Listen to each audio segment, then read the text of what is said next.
from the newsroom, acting legend Jane Fonda. Plus, the star of Merry Friggin' Christmas, The Soup, and Community, Joel McHale. And from Hawaii Five-0, Alex O'Loughlin and Scott Kahn. That's this week on The Talk. Our first guests have both dabbled in magic in their movie roles. He as the sorcerer Harry Potter in the beloved film franchise, and she as Pixie Fairy Thistlethwit in Maleficent. In the new film Horns, they play a couple whose breakup sets off a series of tragic and supernatural events. Take a look. I know what I want. I want the life we've been dreaming about since we were kids. That's the problem. We've been dreaming about that since we were kids. And we're adults now. We need to start being practical. I don't know what you mean by that.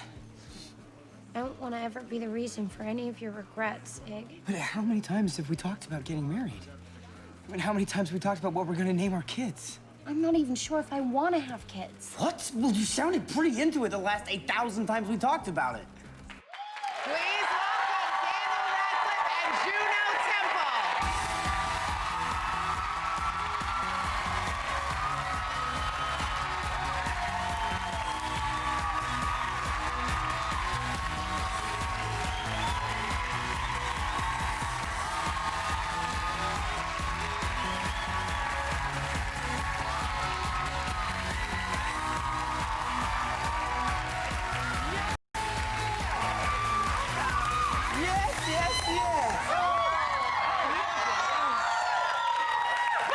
Welcome. Thank you very much. Thank you for having us. Yes, thank you for having us. Pleasure. Now, let's cut to the chase. Daniel. Yes. I've heard you're working on getting a driver's license. Yes, Is I this am. an English one or American? An English one, but it works over here, right? Do I have to get another one? You can use it if you're visiting. Yeah. 6 No, I'm months. getting an English one. I've started taking lessons at the moment, mainly actually because of this film, because I had to drive a lot in this film, and it became a problem because I don't. Very scary. I'm driving constantly in the I'm driving constantly in the movie, and anyone who got in the car with me, I had to be like, okay, just so you know, I don't have a license, so you're at your own risk. Wow. Genetically passed on. Well, we both had success recently because you. I passed my permit test too. Also don't have a license. We passed our theory test on our permit test Same day. on the same day. So Different countries, same we've done very well. Be prepared. We'll be on the road soon. Who do you think is going to make it on the road first, though? He's already booked his test. Yeah, but I haven't even taken a driving lesson yet. You haven't taken a lesson. Baby steps. Are you doing automatic? Yes. Oh, yeah. There's no naturally. need to do a manual. Daniel, you and Juno have amazing on-screen chemistry. You clearly have great chemistry here, too. But I heard that part of it was because of your joke telling, and that played a big part of it? Well, No, you have to take serious credit for that. This man has more jokes stored in that memory than I have ever witnessed in my life. except that this morning, except now I can't remember any of them, apart from your My favourite favourite one. But basically the first scene of the movie is we're both lying on this blanket in the woods, and it's very romantic, and the stage direction was like Merrin is laughing. And so I said to her, like, yeah, it's very easy to make Juno laugh, as you can see. But I said to her, like, do you want me to, like, tell you jokes? And so she said yes. And then I started unleashing really bad jokes. They're not good jokes. No, it started off really good and then they progressively got worse and like ruder, and I started thinking, like, this is my first day on the film, and the producers are all in the tent with headphones on, as I barely met any of them yet, and just this terrible things were coming out of my mouth. First impression. It was, but no, it was all fine, and it did, and it's a really, like, it's a cute moment in the scene. Yeah. The joke that This was my favourite. this was Juno's favourite, and it's gonna bomb now. But what did the 0 say to the 8? I like your belt. It's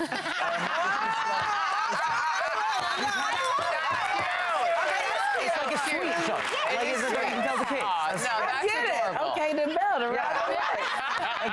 So that's kind of where we started, and then it just got horrible. was history. Did it end in the toilet?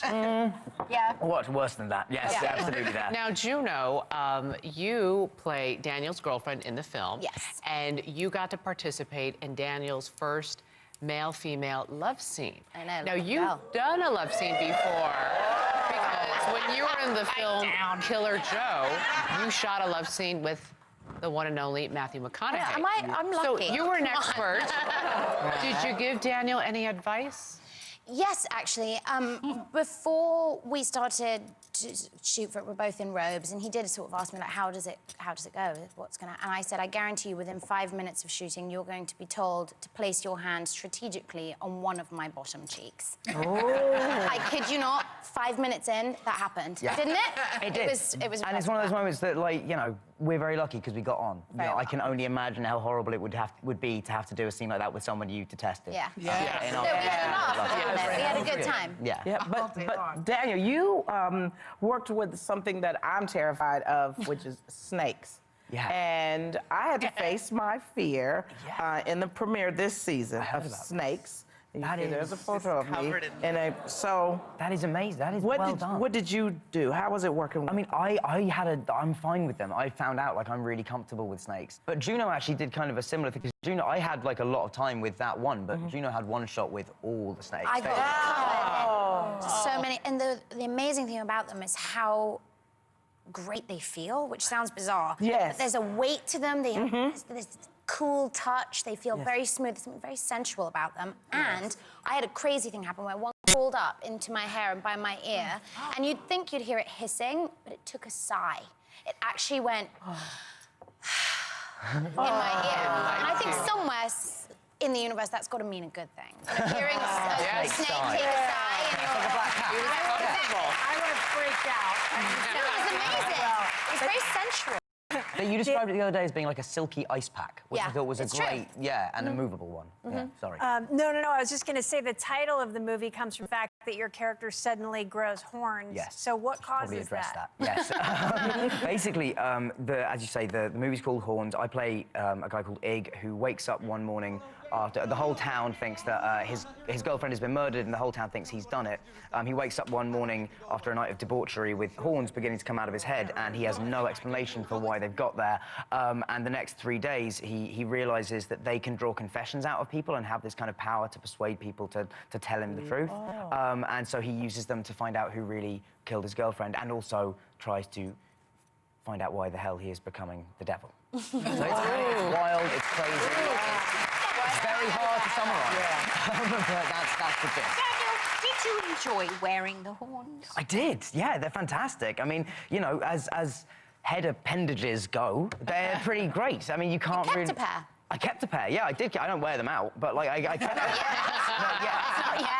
But no, they're great. When you read a line in the script that says, you know, he has horns, you go, okay, well, that's great, but that could go either way visually. And so I was really relieved when I first saw them. They looked fantastic, and they looked kind of cool. And they go with anything, as you see there. Like, you can wear them with a leather jacket. You wear them well, With I a have to suit, say. they would look great, or, you know, yeah, great, yeah, absolutely.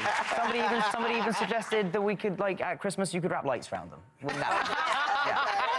Yeah, You it's a good look idea. a little reindeerish, but when we come right back with Daniel and Juno, we'll all be getting quote-unquote horny with a little game we're gonna play. Don't go away.